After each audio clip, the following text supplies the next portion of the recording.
अस्सलाम वालेकुम। जब स्टार्ट नाउ आ जाएंगे स्टूडेंट्स मॉर्निंग। बाकी कोर्स जो आप लोगों का था ना, मैं लेक्चर के एंड पे भी लूंगी ताकि बाकी भी स्टूडेंट्स आ जाएं। मैम क्विज कितने बजे से कितने बजे होगा? कोर्स अब देखिए लेक्चर के एंड पे होगा, मतलब असल में 10:40 से 11 तक। इंटरनेट का इशू आ रहा है इसलिए पूछा था।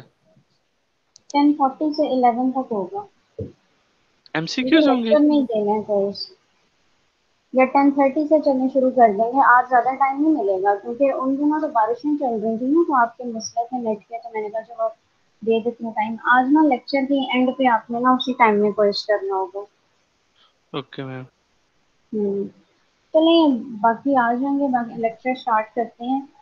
बाकी चलें वो सब आते हैं तो बताती हूँ। वैसे आप लोगों को पेपर का पता चल ही गया होगा कि ऑनलाइन ही होगा, और फीस वालों के नेक्स्ट वीक से हैं और बाकी आप लोगों के 26 से। हमारे भी ऑनलाइन होंगे? जी, आप लोगों को नोटिफिकेशन नहीं शेयर हुआ? कर दिया था सीआर उसमें को। उसमें सिर्फ डेट्स लिखी हुई हैं। मेरे ख्याल है 26 से समर वालों के और 14 से ही उनके हैं, या 19 से शायद वो फ्रीज वालों के। पर ये नहीं लिखा कि ऑनलाइन होंगे। ऑनलाइन होंगे, हमें नहीं बताया गया। जो ओके। पहले नहीं जैसे वाइवा हुआ था, वही यस चाहिए, मैम। वही वाला सिस्टम होगा। ठीक होगी। शायद आप लोग नोटिफिकेशन में ना हो।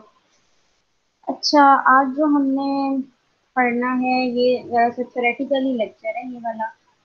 इसमें हम जैसे अभी पढ़ते आए हैं ना कि हमारे पास जो कॉम्प्लेक्सिटी आती है बिग ओ की फॉर्म में, वो कभी लीनियर भी आ सकती है, जैसे मैंने आपको बताया था ओ ऑफ एन भी आ जाती है। कभी आपके पास लॉग एन आती है, ठीक है। फिर आपके पास थोड़ी कॉम्प्लेक्स भी आ सकती है, like 2 raised to the power n, ठीक है। तो इसके अंदर ये वाली सारी जो हम कॉम्प्लेक्सिटीज पढ़ रहे हैं, ये कौन, इसको हमने जनरली कुछ कॉम्प्लेक्सिटी क्लासेस में डिवाइड किया है, जो कि इस लेक्चर में हमने स्टडी करना है, ठीक है। तो कॉम्प्लेक्सिटी क्लासेस बेसिकली यही जो आपके पास डिफरेंट एल्गोरिदम्स की कॉम्प्लेक्सिटीज आती है ना, उनको हमने जैसे एक ब्रॉड कैटेगरीज होती है ना, ये तो थोड़ी स्पेसिफिक है कि लीनियर आई है या लॉग की फॉर्म में आई है, लेकिन ये जनरली हमने एल्गोरिदम्स की कॉम्प्लेक्सिटीज को इन 4 क्लासेस में डिवाइड किया है। इसमें जो फर्स्ट 2 है ना वो ज्यादा मेन है, और बाकी ये एंटी हार्ड और एंटी कंप्लीट जो है ये इन्हीं के आगे से टाइप्स हैं। तो पी पॉलिनोमियल एल्गोरिदम्स हैं, और ये ऐसे एल्गोरिदम्स हैं जो कि पॉलिनोमियल अमाउंट ऑफ टाइम में, यानी पॉलिनोमियल अमाउंट ऑफ टाइम का क्या मतलब है, एक फाइनाइट अमाउंट ऑफ टाइम में सॉल्वेबल है, ठीक है। फाइनाइट अमाउंट ऑफ टाइम में हमें इनका सोल्यूशन मिल जाता है। जबकि जो एनपी है, NP stands for non deterministic polynomial algorithms, यानी ये ऐसे एल्गोरिदम्स हैं जिनके अंदर आपके पास पॉलिनोमियल अमाउंट ऑफ टाइम में हमें सोल्यूशन तो मिल जाता है, लेकिन ये श्योरिटी नहीं होती कि ये जो हमें सोल्यूशन मिला है ये सही है या नहीं है। तो इसलिए इसका नाम रखा हुआ है non deterministic polynomial. Non deterministic का मतलब ये होता है कि जो चीज हम डिटर्मिन नहीं कर सकते, ठीक है। इसके अलावा एंटी हार्ड और कंप्लीट ये जब आती हैं तो मैं आपको फिर बता देती हूँ कि इसकी क्या डेफिनेशन है या इसके अंदर कौन कौन से एल्गोरिदम्स लाई कर रहे हैं। सबसे पहले ट्रैक्टेबिलिटी डिफाइन की हुई है उन्होंने। What is ट्रैक्टेबिलिटी? ट्रैक्टेबिलिटी का मतलब है कि ऐसी प्रॉब्लम्स, यानी जैसे आपके पास डिफरेंट प्रॉब्लम्स होती हैं ना, प्रॉब्लम्स मींस ये जो कंप्यूटर साइंस की फील्ड में हमने शुरू में प्रॉब्लम पढ़ी थी, ग्राफ कलरिंग प्रॉब्लम था, फिर शॉर्टेस्ट पाथ फाइंड आउट करना भी एक प्रॉब्लम ही है, ठीक है। तो ट्रैक्टेबिलिटी का मतलब होता है कि ऐसी प्रॉब्लम्स जिनको हम ट्रैक ट्रैक कर सकते हैं, मीन्स कि उनके लिए हम कोई ऑप्टिमल सोल्यूशन गेट कर सकते हैं, और हमें ये श्योरिटी होती है कि ये सोल्यूशन हमें with in the finite amount of time मिलेगा और एट द एंड हमें करेक्ट रिजल्ट्स देगा, ठीक है। तो ये ट्रैक्टेबिलिटी होती है। इसके इरिस्पेक्टिव जो आपके पास इनट्रैक्टेबल है, तो इनट्रैक्टेबल का क्या मतलब है कि कुछ वो कह रहे हैं कि some problems are intractable, it means कि as they grow large we are unable to solve them in a reasonable amount of time. यानी जैसे जैसे ये प्रॉब्लम का साइज इंक्रीज होता है, ऐसे फर्ज करें आपके पास एक ग्राफ है, उस पे आप कोई चीज अप्लाई करके उसको सॉल्व कर देते हैं, लेकिन जैसे ही उस ग्राफ का साइज इंक्रीज होता है उसके अंदर नंबर ऑफ कनेक्शन ज्यादा होते हैं, तो उसको सॉल्व करना एक रीजनेबल अमाउंट ऑफ टाइम के अंदर सॉल्व करना मुश्किल हो जाता है, तो इस चीज को हम इनप्रैक्टिबिलिटी कहते हैं।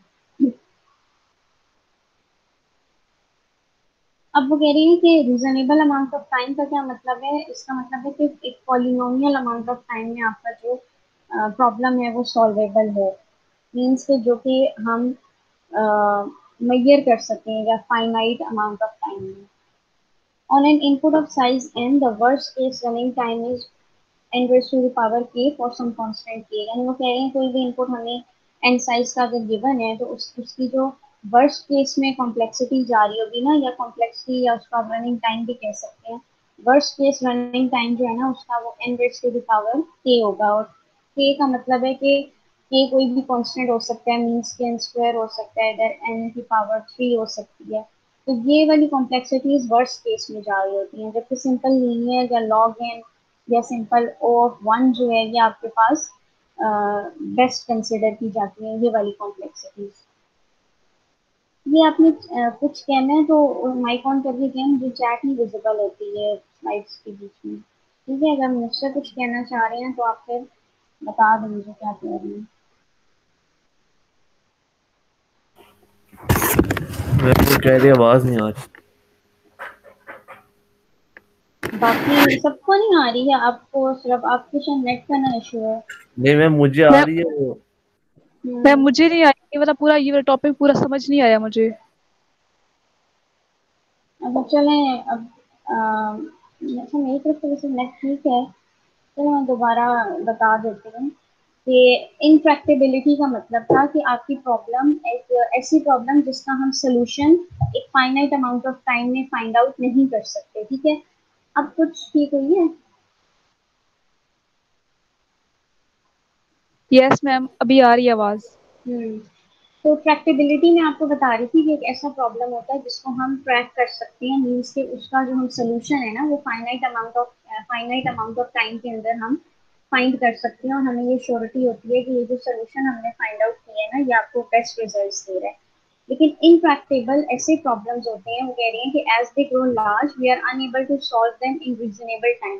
कि जैसे ये इसका साइज इंक्रीज हो रहा है ना, जैसे साइज इंक्रीज होने का क्या मतलब है, लेट सपोज आपको ग्राफ गिवन था, तो जब हम उसे सॉल्व करना स्टार्ट करते हैं तो शुरू में हम एक नोट से स्टार्ट होते हैं, फिर जैसे हम आगे आगे जाते हैं तो वो नंबर ऑफ पाथ्स इंक्रीज हो रहे होते हैं ना आपके पास। तो अगर ऐसा एक प्रॉब्लम जिसमें जैसे उसका साइज इंक्रीज हो रहा है तो उसको एक रीजनेबल अमाउंट ऑफ टाइम में सॉल्व करना हमारे लिए मुश्किल हो जाए, तो ऐसे प्रॉब्लम्स को हम इंट्रैक्टेबल प्रॉब्लम्स कहते हैं। ठीक है, अब वो कह रही है कि रीजनेबल टाइम जो ऊपर लिखा हुआ है उसका क्या मतलब है, उसका मतलब है कि आपके पास ऐसा एक पॉलिनोमियल अमाउंट ऑफ टाइम या you can say finite amount of time, ठीक है, इसको हम रीजनेबल अमाउंट ऑफ टाइम भी कह सकते हैं या पॉलिनोमियल अमाउंट ऑफ टाइम भी कह सकते हैं या फाइनाइट भी कह सकते हैं।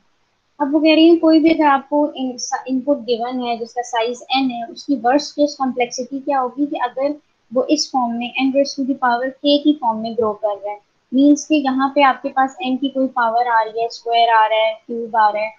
इसके अलावा यहाँ पे मैं ये बता रही थी कि इससे कम जो कॉम्प्लेक्सिटीज है ना जिसमें n सिंपल पावर उसकी 1 है या लॉग n है या कांस्टेंट है, ये बेस्ट कंसिडर की जाती हैं, जबकि एन की पावर के की फॉर्म में अगर कॉम्प्लेक्सिटी इंक्रीज हो रही है तो वो आपके पास वर्स्ट कंसीडर की जाती है वो कॉम्प्लेक्सिटीज। ठीक है, फिर यहाँ पे इन्होंने कुछ एग्जांपल्स दी हुई हैं कि आपके पास किस किस किस्म की कॉम्प्लेक्सिटीज होती हैं। एन स्क्वायर की फॉर्म में भी आ सकता है, एन क्यूब, फिर वन की फॉर्म में एन लॉग एन। ठीक है, इसमें से आपके पास ये वाली वर्स्ट कंसीडर की जा रही है लास्ट थ्री, फिर फर्स्ट टू भी तकरीबन कुछ वर्स्ट केस में ही आ जाती हैं। ठीक है, इसके अलावा ये कांस्टेंट वाली और ये वाली लॉग इन में जो जा रही है ये बेस्ट में काउंट होगी।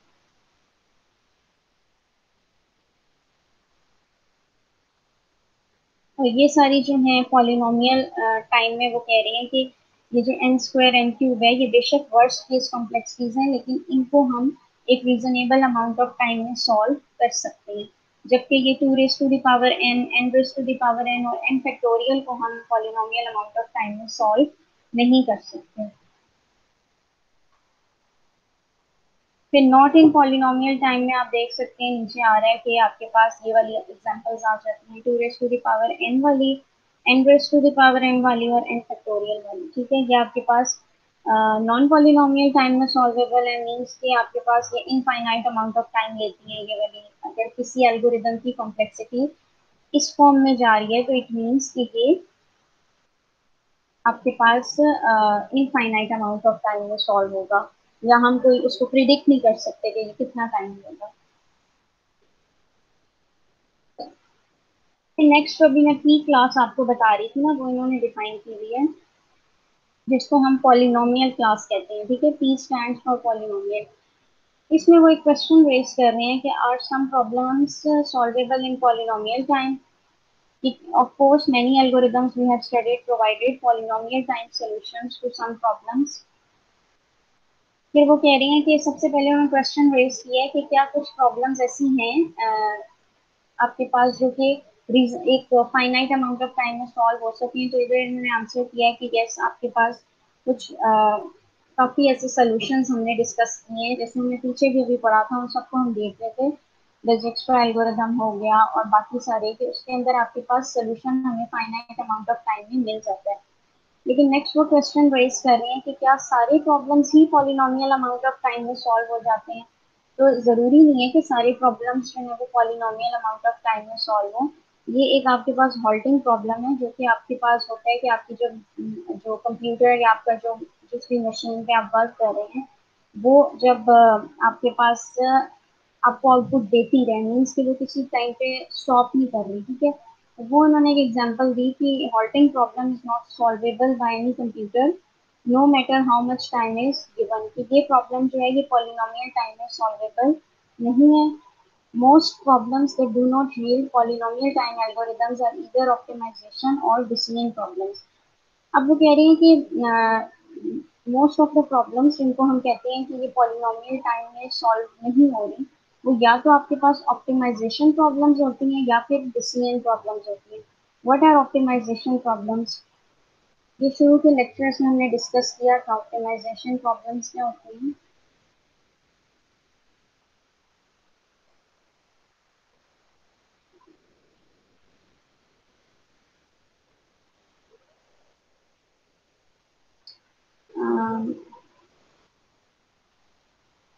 बताएं आप में से कोई, रेहान आप बताएं ऑप्टिमाइजेशन प्रॉब्लम्स क्या होती हैं। इसके चलो नाम से खुद ही गेस कर लें कुछ क्या होगा ये।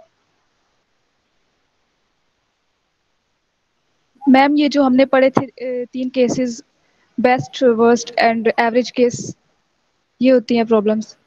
नहीं, ये तो केसेस होते हैं ना आपकी, ये तो आपके एल्गोरिदम्स की एनालिसिस करते वक्त ये 3 केसेस होते हैं ना, कि या तो एनालिसिस बेस्ट में जाएगा या वर्स्ट में जाएगा या एवरेज में जाएगा। ऑप्टिमाइजेशन प्रॉब्लम्स क्या थी?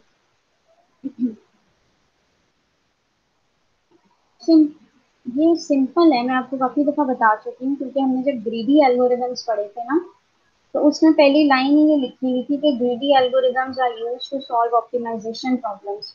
मैंने आपको बताया था कि ऑप्टिमाइजेशन प्रॉब्लम्स ऐसी प्रॉब्लम्स हैं जिनके अंदर हमारा ये एम होता है कि हम जो भी बेस्ट पॉसिबल या ऑप्टिमल सोल्यूशन है वो हम गेट करें। तो ऐसी प्रॉब्लम्स को सॉल्व करने के लिए हम ग्रीडी अप्रोच यूज करते हैं ज़्यादातर, या डायनामिक प्रोग्रामिंग भी यूज करते हैं, वो डिपेंड करता है आपकी रिक्वायरमेंट्स पे। लेकिन ऑप्टिमाइजेशन प्रॉब्लम सिंपल ये था कि आपके पास, जिसमें हमारा एम होता है कि we have to find the optimal solution for any problem. फिर डिसीजन प्रॉब्लम्स क्या होंगी, ये तो समझ आ जाएगी आप लोगों को। डिसीजन का क्या मतलब होता है? डिसीजन प्रॉब्लम्स, लेकिन जिसमें एल्गोरिदम जब रन हो रहा है तो उसने डिसाइड करना है, जैसे इफ एल्स की कंडीशन नहीं होती आपकी सिंपल प्रोग्रामिंग लैंग्वेज में, तो वो भी डिसीजन ही है ना एक तरह की, कि इफ की कंडीशन अगर ट्रू होगी तो एक specific block of code execute होगा, एल्स की होगी तो दूसरा होगा। तो सेम इसी तरह डिसीजन प्रॉब्लम्स भी क्या है कि दो या मल्टीपल चॉइसेस के दरमियान डिसीजन कर रही हैं ये। ठीक है, कि हमने कौन सा सोल्यूशन अडॉप्ट करना है। यहाँ पे मैंने कुछ एग्जांपल्स दिए हुए हैं कि optimization problem is one which asks what is the optimal solution to the problem x। So let's suppose we have a problem जिसमें उन्होंने नाम x का दिया हुआ है। तो हमने ये हम मतलब ऑप्टिमाइजेशन प्रॉब्लम्स में हम क्या कर रहे होते हैं कि हम हमारा ये क्वेश्चन होता है कि ये जो भी स्पेसिफिक प्रॉब्लम हमें गिवन है इसका ऑप्टिमल सोल्यूशन क्या होगा। अभी मैंने आपको बोला ना कि ऑप्टिमाइजेशन प्रॉब्लम्स हम किस लिए यूज होती हैं, ऑप्टिमल सोल्यूशन फाइंड आउट करने के लिए। तो इसकी एग्जांपल में आपके पास फ्रैक्शनल नैपसैक आ जाता है, क्योंकि इसमें एट द एंड हम वो प्रॉफिट देख रहे होते हैं या पूरी देख रहे होते हैं कि कौन सा आइटम किस रेशो में आ रहा है। मिनिमम स्पैनिंग ट्री आ सकते हैं, ठीक है, इसमें भी एट द एंड हमें एक सोल्यूशन मिलता है ना स्पैनिंग ट्री के फॉर्म में। तो शॉर्टेस्ट पाथ भी इसी की ऑप्टिमाइजेशन प्रॉब्लम्स के की एग्जांपल है। यहाँ से अगर आप देखें तो ये तीनों हमें ग्रीडी स्ट्रेटेजी की बेस पे वर्क करते हैं। ये आपको थोड़ी सी एग्जांपल्स पता होनी चाहिए कि ग्रीडी के थ्रू कौन से सॉल्व हो रहे हैं, डायनामिक के थ्रू कौन से सॉल्व हो रहे हैं, ठीक है, ये डिफरेंस आपको पता होना चाहिए। और ये तभी याद रहेगा जब थोड़ा सा आप स्लाइड्स को ना थॉरली रीड करेंगे। उसके बाद नेक्स्ट हमारे पास आ जाती हैं डिसीजन प्रॉब्लम्स। डिसीजन प्रॉब्लम्स मैंने आपको अभी बताया कि जो दो सॉल्यूशंस के दरमियान डिसाइड करनी है कि हमने कौन सा वाला पिक करना है। A decision problem is one with yes या no answer, ठीक है, कि उसने जो डिसाइड करना है कि उसने ये काम करना है कि नहीं, तो वो yes या no की बेसिस पर डिसाइड कर रहे हैं। फॉर एग्जांपल इसमें इन्होंने दिया हुआ है कि एक ग्राफ है हमारे पास जी, जिसके अंदर जो मिनिमम कॉस्ट स्पेनिंग ट्री है, अगर हमने एक तो चीज़ है ना कि हमें वो कहते हैं कि आप minimum cost spanning tree find out करें, तो चलें वो हमने फाइंड आउट कर लिया। यहाँ पे एक कंडीशन दी हुई है कि हमने बताना है कि जो मिनिमम कॉस्ट स्पेनिंग ट्री है वो इसी वेट के अंदर लाई करना चाहिए। वेट समझ रहे हैं कि एट दी एंड जो हमने जो एडजस्ट चूज किए थे उनकी हम कॉस्ट को एड अप करते थे ना, तो वो चीज़ है कि अगर हमें ये कंडीशन दे दी जाती है कि जो मिनिमम कॉस्ट स्पेनिंग ट्री का एट दी एंड कॉस्ट आएगी वो इसी वेट के अंदर लाई करनी चाहिए, तो देन ये डिसीजन प्रॉब्लम के अंदर लाई करेगा, ऑप्टिमाइजेशन में नहीं लाई करेगा, क्योंकि अब इसमें यस या नो वाला केस आ गया ना, ट्रू फॉल्स का केस आ गया। सेकंड, तो इस किस्म की एग्जांपल्स आ सकती हैं डिसीजन प्रॉब्लम में। Does Hamiltonian cycle exist in a graph, like कोई हमें ग्राफ देता है, वो हमें पूछे कि इसके अंदर हैमिल्टोनियन साइकिल एग्जिस्ट कर रहा है कि नहीं कर रहा। ये हमने फर्स्ट लेक्चर में डिस्कस किया था, हैमिल्टोनियन साइकिल एक क्लोज्ड पाथ होता है, ठीक है। तो इसका भी आंसर हम यस या नो की फॉर्म में देंगे ना, या ट्रू या फॉल्स की फॉर्म में देंगे देख के, तो ये भी आपके पास डिसीजन प्रॉब्लम्स में लाई करते हैं। An optimization problem tries to find an optimal solution, ठीक है। Decision problem tries to answer a yes या नो क्वेश्चन, ठीक है, कि किसी क्वेश्चन को हमने यस या नो में आंसर करना है, तो इस किस्म की प्रॉब्लम्स या इस किस्म के क्वेश्चंस डिसीजन प्रॉब्लम्स में लाई करते हैं। Many problems will have decision and optimization versions। आपको क्या कह रहे हैं कि कुछ प्रॉब्लम्स ऐसी हैं जिसमें एक ही प्रॉब्लम के अंदर डिसीजन वाला पार्ट भी आ रहा है और ऑप्टिमाइजेशन वाला पार्ट भी आ रहा है। उसकी क्या एग्जांपल्स हैं, लाइक वो कह रहे हैं travelling salesman problem. Travelling salesman problem में ना एक तो हमने वही हैमिल्टोनियन साइकिल फाइंड आउट करना होता है कि एक क्लोज पाथ बनना चाहिए, ठीक है। दूसरा हमारी ये चीज होती है कि हमने कॉस्ट भी एक लिमिट तक रखनी होती है, ठीक है, यानी हमने वो वाला पाथ फॉलो करना है जिसके अंदर आपकी कॉस्ट जो है ना वो मिनिमम लग रही है। तो इसके अंदर फिर ऑप्टिमाइजेशन वाला पार्ट क्या हो गया, ये कि आपने हैमिल्टोनियन साइकिल फाइंड आउट करना है। और डिसीजन वाला पार्ट क्या हो गया कि is there a Hamiltonian cycle of weight plus, यानी वेट की एक लिमिट डिफाइन है कि इस लिमिट के अंदर रहते हुए ही उस जो आपने पाथ सेलेक्ट किया है ना उसकी कॉस्ट आनी चाहिए।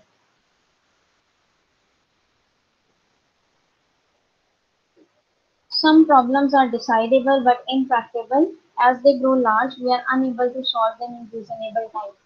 यानी ये अगेन वही चीज है जो इनप्रैक्टिबिलिटी की प्रीवियस स्लाइड्स में आया था कि कुछ प्रॉब्लम ऐसी हैं जो डिसाइडेबल मीन्स कि हम उनका सोल्यूशन डिफाइन कर सकते हैं या यू कैन से कि प्रपोज कर सकते हैं हम उनका सोल्यूशन, लेकिन वो इनप्रैक्टिबल है, यानी ये हो सकता है कि जैसे ही उनका साइज इंक्रीज हो तो नेक्स्ट स्टेप्स में हम उनको एक फाइनाइट अमाउंट ऑफ टाइम के अंदर सॉल्व ना कर सकें। आगे इन्होंने नेक्स्ट ये जो हमारी 4 क्लासेस थी इनको डिफाइन करना स्टार्ट किया। क्लास पी क्या है, polynomial class, the class of decision problems that have polynomial time deterministic algorithm. यानी ये एक ऐसी क्लास है ऑफ डिसीजन प्रॉब्लम्स, यानी जो भी हमारे पास प्रॉब्लम्स आ रही हैं जिसके अंदर जो पॉलिनोमियल टाइम में सॉल्वेबल है, यानी फाइनाइट अमाउंट ऑफ टाइम में सॉल्वेबल है, और इसके ऊपर जो हम इसको सॉल्व करने के लिए एल्गोरिदम्स यूज कर रहे हैं वो डिटर्मिनिस्टिक है। डिटर्मिनिस्टिक मीन्स कि वो वेल डिफाइंड है, तो ये एट द एंड हमें ट्रू रिजल्ट्स ही देंगे। जैसे आपके पास शॉर्टेस्ट पाथ फाइंड आउट करने के लिए 2-3 एल्गोरिदम्स है ना, डिजक्स्ट्रा भी है, बेलमैन फोर्ड एल्गोरिदम भी है। तो वो क्या है, वो एल्गोरिदम्स हैं जो कि हम प्रॉब्लम्स को सॉल्व करने के लिए अप्लाई करते हैं। इसी तरह वो कह रहे हैं कि आपके पास पॉलिनोमियल क्लास में वो वाले एल्गोरिदम्स प्रॉब्लम्स आते हैं जो एक तो पॉलिनोमियल अमाउंट ऑफ टाइम में सॉल्वेबल हो, और दूसरा हम उनको सॉल्व करने के लिए जो एल्गोरिदम्स हम पे अप्लाई कर रहे हैं वो डिटर्मिनिस्टिक है। That is, they are solvable in polynomial time where t of n is a polynomial, और deterministic algorithm का क्या मतलब है, is one that always computes the correct answer। ठीक है, deterministic algorithm में ये हमें श्योरिटी होती है कि ये हमें at the end correct results का आंसर देगा। इसमें एग्जांपल्स आ जाती हैं लीनियर सर्च की, शॉर्टेस्ट पाथ की, minimum cost, spanning tree, sorting, इस किस्म की। क्लास एनपी क्या है, नॉन डिटर्मिनिस्टिक पॉलिनोमियल। ठीक है, तो ये मैंने आपको क्या बताया था, नॉन डिटर्मिनिस्टिक पॉलिनोमियल का क्या मतलब है कि ये सॉल्व यानी हमें रिजल्ट तो दे देती हैं पॉलिनोमियल अमाउंट ऑफ टाइम में, लेकिन चूंकि इसके अंदर जो हम एल्गोरिदम्स यूज कर रहे हैं वो नॉन डिटर्मिनिस्टिक है, यानी वो हमें ये श्योरिटी नहीं देते कि एट द एंड रिजल्ट हमारे पास ट्रू आएगा या नहीं आएगा, तो इसलिए इसको हम एनपी क्लास में अलाइ करते हैं। The class of decision problems that are solvable in polynomial time on a non-deterministic machine or with a non-deterministic algorithms। यानी polynomial amount of time में तो ये solve हो जाती हैं, लेकिन जो इसके अंदर हम algorithm use कर रहे हैं वो non-deterministic है। डिटर्मिनिस्टिक कंप्यूटर वो कह रहे हैं कि हमने प्रीवियस स्लाइड में डिफाइन कर दिया कि क्या होता है। नॉन डिटर्मिनिस्टिक एल्गोरिदम या नॉन डिटर्मिनिस्टिक कंप्यूटर क्या होता है, is one that can guess the right answer और सोल्यूशन। देखिए यहाँ पे क्या लिखा हुआ है कि it can guess the right answer या सोल्यूशन, यानी श्योरिटी नहीं है, वो जस्ट गेस की बेस पे आपको सोल्यूशन प्रोवाइड करता है, लेकिन एट द एंड ये सोल्यूशन आपका गलत भी हो सकता है। Think of a non-deterministic computer as a parallel machine that can freely issue an infinite number of processes। अब वो हमें इधर थोड़ा क्लियर करना चाह रहे हैं कि आपके पास नॉन डिटर्मिनिस्टिक कंप्यूटर कौन से होते हैं। वो कह रहे हैं कि लेट्स सपोज कि एक नॉन डिटर्मिनिस्टिक कंप्यूटर जो है वो एक ऐसी मशीन है जिसके अंदर हम इनफाइनाइट नंबर ऑफ प्रोसेसेस या सॉल्यूशंस उसको प्रोवाइड कर रहे हैं, और ये चेक कर रहे हैं कि इसमें से कौन सा वाला जो है वो बेस्ट होगा इस वाले स्पेसिफिक प्रॉब्लम के लिए। यानी शुरू से हमें श्योर नहीं है, हम इसको अप्लाई करके देख रहे हैं, फिर गेस कर रहे हैं। Thus, NP can also be thought as a class of problem whose solutions can be verified in polynomial time। यानी अभी मैंने आपको बोला ना कि ये सोल्यूशन तो हमें प्रोवाइड कर देते हैं पॉलिनोमियल टाइम में, लेकिन ये जरूरी नहीं है कि सोल्यूशन आपका ट्रू हो। तो वो इसीलिए यहाँ पे ये कह रहे हैं कि जो सोल्यूशन है ना वो आपका पॉलिनोमियल टाइम में वेरीफाई हो जाता है। वेरीफाई का क्या मतलब है कि ट्रू है या ये फॉल्स है, ये चीज हमें पॉलिनोमियल अमाउंट ऑफ टाइम में पता चल जाती है। लेकिन अब ये अगर फॉल्स आ जाता है तो फिर तो हमारे को टाइम और कॉस्ट वगैरह सारी वेस्ट है। तो एनपी जो है stands for non deterministic polynomial time. इसकी एग्जांपल्स में हमारे पास आ जाती हैं Hamiltonian cycle, graph colouring, satisfiability problem. Satisfiability problem अभी आगे डिफाइन हुई है। इसमें बेसिकली ऐसा होता है कि आपको एक बूलियन फॉर्मूला गिवन है, उसको आपने आइडेंटिफाई करना होता है कि ये ट्रू है या नहीं है। तो ट्रू को इधर हम सेटिस्फाइबल बोलते हैं। बूलियन फॉर्मूला मीन्स कि जिसके अंदर वो एंड और लॉजिक यूज हुई होती है। ठीक है, अच्छा, अब we are going to discuss NP complete and NP hard, लेकिन इन दोनों को डिस्कस करने से पहले रिड्यूसिबिलिटी देखें क्या होती है। रिड्यूसिबिलिटी वो कह रहे हैं कि फर्स्ट करें we have two problems A and B, दोनों जो है वो एनपी प्रॉब्लम्स हैं, यानी एनपी क्लास में वो लाई करती है। तो रिड्यूसिबिलिटी का एनपी का क्या मतलब है कि आपके पास उनका सोल्यूशन तो पॉलिनोमियल अमाउंट ऑफ टाइम में आ गया है, लेकिन एट द एंड जरूरी नहीं है कि सोल्यूशन ट्रू आए, क्योंकि नॉन डिटर्मिनिस्टिक कंप्यूटर के ऊपर वो अप्लाई हो रहे हैं। तो यहाँ से रिड्यूसिबिलिटी की डेफिनेशन देखें क्या है कि if we can convert one instance of a problem A into problem B then it means A is reducible to B. यानी फर्ज करें कि ए भी एनपी प्रॉब्लम है और बी भी एनपी प्रॉब्लम है। ठीक है, दोनों ही आपके पास पॉलिनोमियल टाइम में सॉल्व नहीं हो सकते। तो अगर दोनों ही एनपी प्रॉब्लम्स हैं तो अगर फर्ज करें कि ए का कुछ पार्ट जो है वो उसी तरह से सॉल्व हो सकता है जिस तरह बी का होता है, तो हम क्या करते हैं कि हम, यानी इसका सोल्यूशन नहीं है ना अभी हमारे पास एग्जैक्ट सोल्यूशन, तो जस्ट हम इसको for the time being solve करने के लिए हम कहते हैं कि ए उसी तरह से सॉल्व होगा जिस तरह से बी सॉल्व होगा। तो इस प्रोसेस को या इस को हम रिड्यूसिबिलिटी कहते हैं, यानी हमने खुद से एक सोल्यूशन प्रपोज करने के लिए हमने कह दिया कि ए जो है वो बी में रिड्यूसिबल है, या यानी ए उसी तरीके से सॉल्व हो सकता है जिस तरह से आपके पास बी सॉल्व होगा। ये समझ आई ये चीज?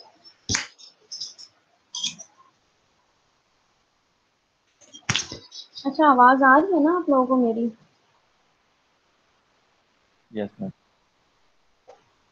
अच्छा, रिड्यूसिबिलिटी जैसे इंग्लिश में रिड्यूसिबल का मतलब होता है ना एक चीज को दूसरे में रिड्यूस कर देना या कन्वर्ट कर देना, वही मतलब है इसका कि ए अगर ए और बी का अगर कुछ पार्ट जो है वो सिमिलर है तो हम कहेंगे कि जिस तरह बी सॉल्व सॉल्व हो रहा है उसी तरह हम ए को सॉल्व कर देंगे, पर थोड़े टेम्पररी सोल्यूशन के लिए। अच्छा, इस रिड्यूसिबिलिटी की बेस पे NP hard problems में हमारे पास क्या होती हैं कि now suppose we found that A is reducible to B, then it means B is at least as hard as A। इसका मतलब है कि दो प्रॉब्लम्स हमें गिवन है ना A और B, और हम कह रहे हैं कि A B में रिड्यूसिबल है, यानी A का वैसा ही सोल्यूशन है जैसा B का सोल्यूशन है। तो इसका मतलब है इन दोनों का हार्डनेस लेवल भी सेम है, या हम कह सकते हैं कि B उतना ही हार्ड हार्ड प्रॉब्लम है जितनी के A है। ठीक है, हार्ड प्रॉब्लम्स आपके पास जो इनट्रैक्टेबल प्रॉब्लम्स हैं उन्हीं को हम हार्ड प्रॉब्लम्स भी कहते हैं ना। तो ये बेसिकली एनपी हार्ड का मतलब है। और एनपी कंप्लीट प्रॉब्लम कौन सी है? Group of problems which are both in NP and NP hard are known as NP complete problems। NP complete के अंदर ऐसी प्रॉब्लम्स आ जाती हैं जिनके पास NP वाली करेक्टरिस्टिक्स भी हैं और NP हार्ड वाली करेक्टरिस्टिक्स भी हैं। ये पिक्टोरियल रिप्रेजेंटेशन की हुई है इन चारों टाइप्स की। कि first we have NP class, यानी मोस्ट ऑफ द प्रॉब्लम्स जब भी कोई न्यू प्रॉब्लम आती है ना तो वो सबसे पहले एनपी क्लास में लाई कर रही होती है। फिर जब कुछ टाइम के बाद उसका सोल्यूशन हमें मिल जाता है तो देन वो पी क्लास में चली जाती है। देखिए, जब भी कोई न्यू प्रॉब्लम या कोई न्यू चीज डिस्कवर होती है तो डायरेक्टली उसका सोल्यूशन तो नहीं हमें मिल जाता ना, तो वो तब एनपी क्लास में लाई कर रही होती है। लेकिन जब उसका हमें सोल्यूशन मिल जाता है तो वो पी क्लास में लाई करती है।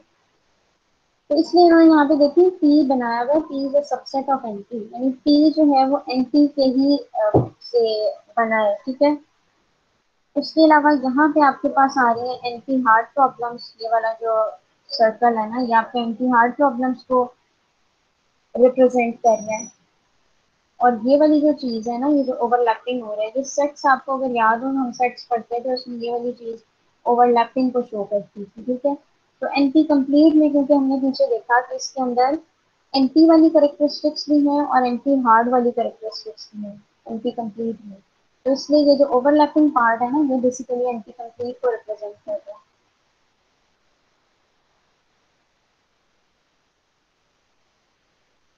ये सेटिस्फाइबिलिटी प्रॉब्लम मैं आपको बाद में बताती हूँ।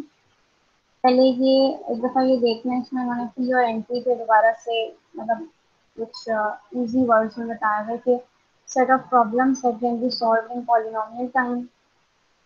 इसके एग्जांपल्स में देंगे वही फ्रैक्शनल मैपसेट वगैरह आ जाता है। Set of problems for which a solution can be verified in, यानी इसका सॉल्यूशन सिर्फ हम पॉलिनोमियल टाइम में वेरीफाई कर सकते हैं, डजंट मीन कि सॉल्यूशन हमें ट्रू मिल गया।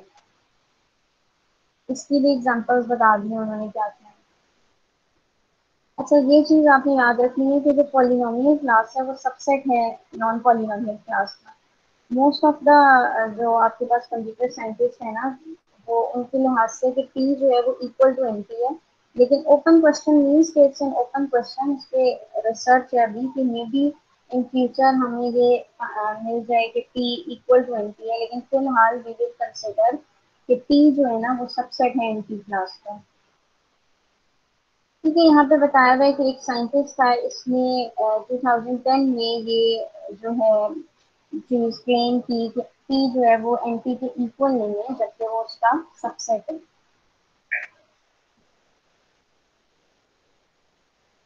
एनपी कंप्लीट प्रॉब्लम फिर क्या है, पीछे हमने क्या पढ़ा था, एनपी कंप्लीट क्या है, जो एनपी भी है और एनपी हार्ड भी है, ठीक है। तो इसलिए वो कह रहे हैं कि डिसीजन प्रॉब्लम फर्स्ट करें, डी कोई डिसीजन प्रॉब्लम है, वो कब एनपी कंप्लीट होगी, if and only if D जो है वो एक तो एनपी क्लास से बिलोंग कर रहा हो, और दूसरा क्या है कि every problem in NP is polynomial time reducible to D. इसकी बजाय आप सिंपल यहाँ पे ये भी लिख सकते हैं कि D is hard problem. Hard problem का ये मतलब था ना जो किसी और प्रॉब्लम में रिड्यूसिबल है, इसकी जगह आप ये भी लिख सकते हैं। ये थोड़ी सी टेक्निकल वर्ड्स में लिख दिया तो आप ऐसे भी लिख सकते हैं, मतलब बता सकते हैं। यहाँ पे अगेन वो रिडक्शन या रिड्यूसिबिलिटी के बारे में बताया हुआ है। वो कह रहे हैं फर्स्ट करें प्रॉब्लम आर है जो कि हम रिड्यूस कर सकते हैं किसी और प्रॉब्लम क्यू में। रिड्यूस का मतलब वो है कि हम इसको किसी मतलब क्यू जिस तरीके से सॉल्व हो रहा है हम इस पर वही मेथड अप्लाई करके इसको सॉल्व कर सकते हैं। और ये हम कब कर सकते हैं, any instance of R can be replace to an instance of Q. ये कोई एक क्वेश्चन या इंस्टेंस जो है आर प्रॉब्लम का वो क्यू प्रॉब्लम से सिमिलर है। The solution to which provides a solution to the instance of R, और ओवरऑल हमें फिर इसके थ्रू या रिड्यूसिबिलिटी या रिडक्शन के थ्रू हमें R का सोल्यूशन मिल जाएगा। अब इसमें एग्जांपल, अच्छा इसको हम ट्रांसफॉर्मेशन भी कह सकते हैं, रिडक्शन भी कह सकते हैं, रिड्यूसिबिलिटी भी और ट्रांसफॉर्मेशन भी। If R reduces in polynomial time to Q, R is no harder to solve than Q। अब वो कह रहे हैं कि अगर R को हम Q में सॉल्व कर सकते हैं पॉलिनोमियल अमाउंट ऑफ टाइम के अंदर, तो हम ये कह सकते हैं कि R जो है वो उतना ही हार्ड है जितना Q है, ठीक है। इसके आगे एक एग्जांपल दी हुई है कि अभी हम कह रहे हैं ना एक प्रॉब्लम है उसको हम दूसरे प्रॉब्लम की तरह ही सॉल्व कर रहे हैं, तो वो हम कैसे कर सकते हैं। वो कह रहे हैं फर्स्ट करें दो नंबर्स आपको गिवन है उनका आपने एलसीएम ले लिया। तो या तो हम डायरेक्टली इस तरह की आपने देखी होंगी चीजें हैं कुछ मैथ्स में भी, या तो हम डायरेक्टली इन दोनों का एलसीएम ले लें या हम ग्रेटेस्ट कॉमन डिवाइजर लें इन दोनों का और उस पर ये फॉर्मूला अप्लाई करें, तो दोनों के थ्रू आंसर सेम आता है। लेकिन यहाँ पे प्रॉब्लम क्या थी, एलसीएम। यहाँ पे प्रॉब्लम क्या है, ग्रेटेस्ट कॉमन डिवाइजर। तो हमने एलसीएम को रिड्यूस कर दिया इसके अंदर, लेकिन साथ इसके ये चीजें ऐड की हैं, तो इस चीज को हम रिड्यूसिबिलिटी कहते हैं। LCM problem is reduce to greatest common divisor problem, ठीक है। हमने सॉल्व करने के लिए उसको जीसीडी में कन्वर्ट कर दिया।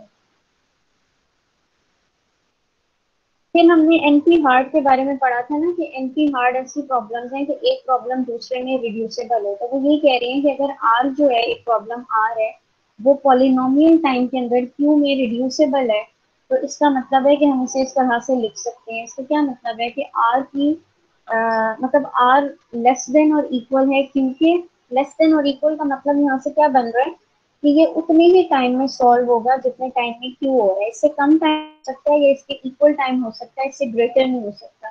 और साथ में पी इसलिए लिखे हैं कि पॉलिनोमियल टाइम को रिप्रेजेंट करने के लिए। ये बेसिकली आप कह सकते हैं कि ये वाली जो रिप्रेजेंटेशन है ये एंटी हार्ड प्रॉब्लम्स को रिप्रेजेंट करने के लिए हम यूज करते हैं।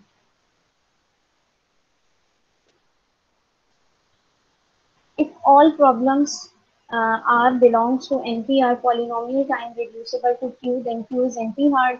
यानी एक प्रॉब्लम है आपके पास R, उसको हम किसी और प्रॉब्लम Q में रिड्यूस कर सकते हैं, तो इसका मतलब है जो Q है वो NP हार्ड प्रॉब्लम है। और अगेन NP कंप्लीट प्रॉब्लम क्या थी, अब मुझे बताएं आप, अनीता हैं वो।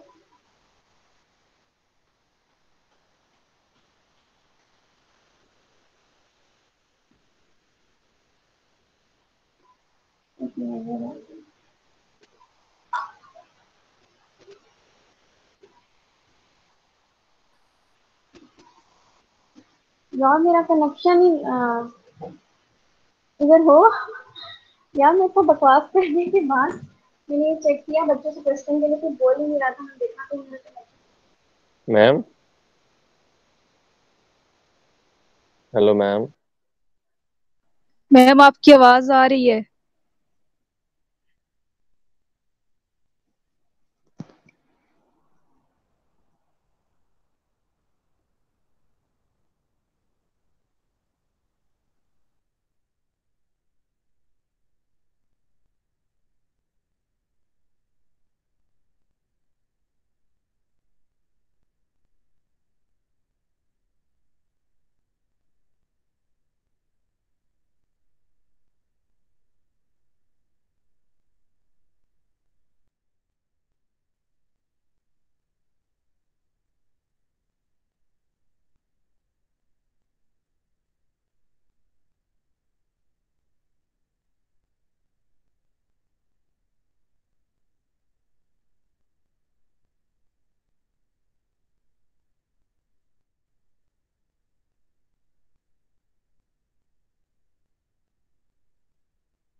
अच्छा सॉरी, वो मेरा ना नेटवर्क का कुछ मसला था।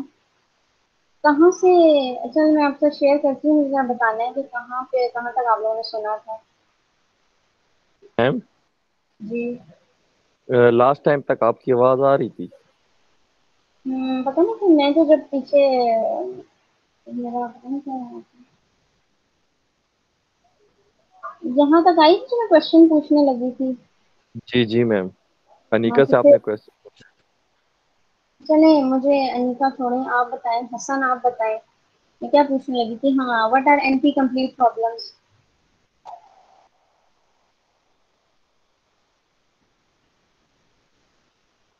अच्छा ये फ्रीज वालों के ना, हसन आपके पता नहीं अब आप पीछे हैं कि नहीं है, आप लोग के ना पेपर्स हैं नेक्स्ट वीक से, तो जरा आप पढ़ना स्टार्ट कर दें।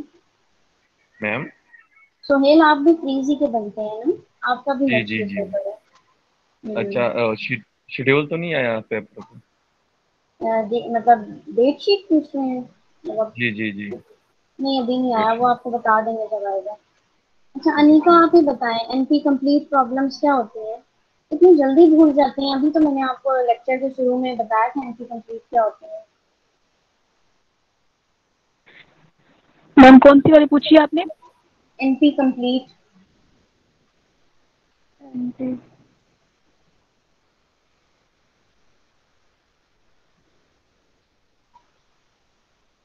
मैम शायद मुझे भूल गया ये।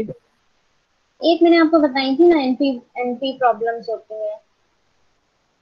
अच्छा चलो मैं बताती हूँ।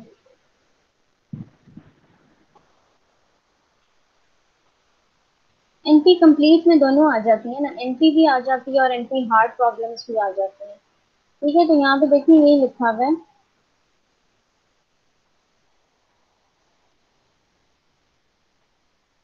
कि यहाँ तो हमने देखा ना कि एक प्रॉब्लम आ रहा है, अगर वो एनपी से बिलोंग कर रही है और वो किसी और प्रॉब्लम क्यू में रिड्यूसेबल है, तो इसका मतलब क्या है कि ये एनपी हार्ड प्रॉब्लम है। दूसरी क्या चीज लिखी हुई है कि एनपी कंप्लीट ये प्रॉब्लम कब होगी, अगर ये एनपी हार्ड भी है और एनपी से भी बिलोंग कर रही है। एनपी कंप्लीट को याद रखना बहुत आसान है, नाम भी इसका ऐसा है और इसके अंदर ये दोनों प्रॉब्लम्स आ जाते हैं। अच्छा ये बूलियन सेटिस्फाइबिलिटी, ये लास्ट टॉपिक है, ये मैं वहां से स्टार्ट करती हूँ जहाँ ये पीछे लिखा हुआ था। अच्छा आपके पास सीएनएफ क्या होता है? कंजंक्टिव नॉर्मल फॉर्म है सीएनएफ। ये बेसिकली आपके पास एक बूलियन फॉर्मूला आपको गिवन होता है, उसके अंदर कुछ वेरिएबल्स हैं जिनके दरमियान कुछ लॉजिक ऑपरेशंस अप्लाई हुए हैं। लॉजिक ऑपरेशंस आपके क्या हैं, एंड या और गेट, ठीक है। वो मिलके हम उसको क्या बोलते हैं, कंजंक्टिव नॉर्मल फॉर्म बोलते हैं। तो कंजंक्टिव नॉर्मल फॉर्म इन्होंने क्या बोला हुआ है कि it is a conjunction of clauses. Conjunction का मतलब होता है कि जहाँ पे आपका and gate, and operation apply हो रहा है, ठीक है, एंड को हम इस तरह से रिप्रेजेंट करते हैं। यानी मल्टीपल क्लॉजेस हैं जिनके दरमियान कंजंक्शन हुई हुई है या एंड ऑपरेटर अप्लाई हुआ है। और एक जो क्लॉज है वो क्या है, डिसजंक्शन है ऑफ लिटरल्स। लिटरल्स क्या है, जो वेरिएबल्स होते हैं ना आपके यूज हो रहे होंगे फॉर्मूला में, उसको हम लिटरल्स ही कहते हैं। डिसजंक्शन बेसिकली यूज होता है और ऑपरेटर के लिए, उसको हम इस तरह से रिप्रेजेंट करते हैं। तो बेसिकली इस किस्म की जो फॉर्म आपको गिवन होती है ना, जिसके अंदर आपके पास डिसजंक्शन हो रही है क्लॉजेस के दरमियान, और हर क्लॉज के अंदर लिटरल्स के दरमियान डिसजंक्शन हो रही है, ठीक है, यानी क्लॉजेस के दरमियान एंड ऑपरेटर अप्लाई हुआ है और लिटरल्स के दरमियान और ऑपरेटर अप्लाई हुआ है, तो ये आपके पास कंजंक्टिव नॉर्मल फॉर्म बन जाती है। यहाँ पे ये इन्होंने डिफाइन किया है, वो कह रहे हैं लिटरल एक सिंपल वेरिएबल भी हो सकता है या उसकी नेगेशन भी हो सकती है, यानी आप उस वेरिएबल से पहले नॉट ऑपरेशन अगर अप्लाई कर देते हैं तो वो उसकी इफेक्ट रिवर्स हो जाता है ना। तो इसमें सबसे पहले तो उन्होंने ये तीन चीजें डिफाइन की हैं। First one is atom. Atom means कि आपके पास कोई भी सिंपल वेरिएबल अगर गिवन है, जिसको एक्स कह लें आप या वाई या जी। जबकि लिटरल क्या होता है, लिटरल के अंदर वेरिएबल भी आ सकता है और उसकी नेगेशन भी आ सकती है। क्लॉज क्या होता है, clause is a disjunction of literals, यानी इस किस्म की चीज क्लॉज होती है जिसके अंदर डिफरेंट जो आपके पास वेरिएबल्स हैं या लिटरल्स हैं उनके दरमियान और ऑपरेशन अप्लाई हुआ है। अब वो कह रहे हैं कि आपके पास a formula is said to be in conjunctive normal form if it consists of ands of several clauses। यानी एक फॉर्मूला जो है वो कंजंक्टिव नॉर्मल फॉर्म में कब होता है कि जब इसके जो मल्टीपल क्लॉजेज हैं, यानी ये जो एक ये क्लॉज है, ये दूसरा क्लॉज है, इसके दरमियान एंड ऑपरेशन अप्लाई हुआ हुआ है, तो ये क्या बनेगा आपके पास CNF फॉर्मूला ये बनेगा। तो CNF फॉर्मूला में बेसिकली हमने उस फॉर्मूला को देखना होता है कि वो सेटिस्फाइबल है या नहीं है। तो उसके लिए हम क्या यहाँ पे इन्होंने बताया हुआ है कि आपके पास ये यानी सेटिस्फाइबिलिटी प्रॉब्लम क्या होती है, आपको एक CNF फॉर्मूला F गिवन है जिसके अंदर हर क्लॉज जो है उसके अंदर एग्जैक्टली के लिटरल्स है। के यहाँ पे जो लिखा हुआ है ना, इसका मतलब है जितने आपके पास उसके पास लिटरल्स होंगे ना, जैसे 1 2 3 है तो 3 सैट इस तरह लिखा हुआ होगा, यानी वेरिएबल्स जितने हैं, ठीक है। अब आपने ये डिसाइड करना होता है कि वेदर और नॉट एफ इज सेटिस्फाइबल, कि आपने देखना है कि ये जो फॉर्मूला गिवन है ये सेटिस्फाइबल है, यानी ये at the end true results हमें दे रहा है या नहीं दे रहा। अब इसको करने के ना दो तरीके हैं, एक तो ये है कि हम जितने भी किस्म की पॉसिबल कॉम्बिनेशन ऑफ इनपुट्स है ना 0 1 की फॉर्म में, वो कंसीडर करते जाएं। नीचे देखिए उन्होंने सेटिस्फाइबल का मतलब लिखा हुआ है, इसका मतलब क्या है, whether there is an assignment to the atom such that F evaluates to true. ये ऐसी कुछ हम वैल्यूज असाइन कर सकते हैं इस फॉर्मूला को कि एट द एंड हमें ट्रू रिजल्ट्स दें, यानी मेन हमने यही फाइंड आउट करना है कि ये फॉर्मूला क्या ट्रू रिजल्ट्स हमें दे रहा है या नहीं दे रहा। उसके लिए एक तो आपके पास पॉसिबिलिटी ये है ना कि आप जितनी ट्रुथ टेबल के थ्रू जितनी भी पॉसिबल नंबर ऑफ इनपुट्स है ना वो चेक करें। ये देखिए यहाँ पे इन्होंने लिखा हुआ है कि ये फर्स्ट करें आपको CNF फॉर्मूला गिवन था, इसके अंदर आपके पास ये सारी इनपुट्स थी, इनके अंदर आपने हर पॉसिबल कॉम्बिनेशन ऑफ इनपुट्स देके इसको चेक किया। अब इसमें तो काफी ज्यादा इनपुट्स ये चली जाएंगी ना, तो इसलिए वो कह रहे हैं कि अगर हम ये वाला इसके अंदर मेथड अप्लाई करते हैं ना, तो ये वाला जो प्रॉब्लम है ये बिलोंग करते हैं NP क्लास से। कौन सी है, नॉन डिटर्मिनिस्टिक एल्गोरिदम, कि एट द एंड एक वक्त आएगा कि हमें सोल्यूशन तो मिल जाएगा लेकिन हमें ये नहीं पता कि वो सोल्यूशन ट्रू ही आएगा या फॉल्स आएगा। तो ऐसी प्रॉब्लम NP क्लास में लाई करती है ना। तो ये कह रहे हैं कि हमने सबसे पहले इनकी सारी ट्रुथ वैल्यूज गेस की, फिर हमने चेक करना है कि आपके पास ये फॉर्मूला को सेटिस्फाई कर रही है ये वैल्यूज या नहीं कर रही। तो अभी तो हमें ये पता चला कि ये जो प्रॉब्लम है ना, अगर इसको हम इस तरह से सॉल्व करते हैं कि सारी वैल्यूज इसको असाइन करके ट्रुथ वैल्यूज, तो तब ये NP क्लास में लाई करता है, यानी नॉन डिटर्मिनिस्टिक पॉलिनोमियल क्लास में ये लाई करता है, ठीक है। इसका सोल्यूशन हमें मिल तो जाता है लेकिन ये हमें श्योरिटी नहीं है कि सोल्यूशन इसका ट्रू ही मिलेगा। इसके बाद जब हमने इसके लिए एक और सोल्यूशन अडॉप्ट किया, यानी हमने इसको किसी और सोल्यूशन में रिड्यूस किया, जो कि हमने अभी नहीं पढ़ा रिड्यूसिबिलिटी, रिड्यूस हमने इसको किस तरह से एक और सोल्यूशन में किया कि बजाय इसके कि हम इसको हर पॉसिबल कम्बिनेशन ऑफ इनपुट्स दें, हम इसे इसके सर्किट में कन्वर्ट कर दें। मीन्स के जैसे फर्ज करें आपके पास अगर ये फॉर्मूला है A और B लिखा हुआ है ना इधर, तो A और B के दरमियान आप और ऑपरेटर और गेट अप्लाई करते हैं, यानी पूरा आप सर्किट डिजाइन कर लें। जब आप सर्किट डिजाइन कर लेंगे ना इस फॉर्मूला के थ्रू, वो सर्किट में हम अभी जा नहीं रहे लेकिन आपको अगर थोड़ा बहुत याद हो हम सर्किट इसी तरह से डिजाइन करते थे। अब नीचे है A और नेगेशन B का और है, तो एक A हो जाएगा, B की नेगेशन किस तरह आती है, बीच में पहले नॉट गेट लगता है, ठीक है, फिर इन दोनों का और लेना है। तो जब सर्किट हमारे सामने होगा ना तो हमें इजीली पता चल जाएगा कि एट द एंड इसका रिजल्ट ट्रू आएगा या नहीं, एज कम्पेयर टू कि अगर हम 1 0 वैल्यूज लेते हैं। तो हमने क्या किया, हमने अपनी प्रॉब्लम को कन्वर्ट कर दिया उसके सर्किट में। तो यहाँ से देखिए एक तो हमें ये चीज पता चल गई कि ये किसी और में कन्वर्ट हो रही है जब, तो ये क्या है, एंटी हार्ड प्रॉब्लम है। और दूसरी क्या चीज है कि पॉलिनोमियल टाइम में इसका आंसर तो हमें मिल रहा था लेकिन नॉन डिटर्मिनिस्टिक एल्गोरिदम था जो हम इस पे अप्लाई कर रहे थे, तो उसके लिहाज से ये क्या है, एनपी प्रॉब्लम है। तो एक ऐसी प्रॉब्लम जो एनपी भी हो और एनपी हार्ड भी हो वो किस में लाई करती है, एनपी कंप्लीट में लाई करती है। तो बेसिकली जो सेटिस्फाइबिलिटी प्रॉब्लम है it is NP complete problem, और यहाँ से हमने ये प्रूव भी कर दिया क्योंकि इसके अंदर दोनों कैरेक्टरिस्टिक्स आ रही हैं। तो यहाँ देखिए क्या लिखा हुआ है, given a Boolean expression return only with and और नॉट, ठीक है, implication और if and only if of variables, determine the true or false variable assignment that will make the entire expression true। तो यहाँ पे हमने ये वाले वो कह रहे हैं कि काम किया कि वैल्यूज असाइन की।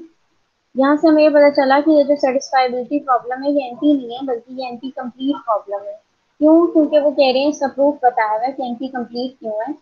कि एक तो पहली बात ये कि ये बिलोंग कर रही है एनपी क्लास से, कि हमें हमें एक सेटिस्फाइंग असाइनमेंट गिवन है, The verifying algorithm replaces each variable with its value and evaluates the formula in polynomial time.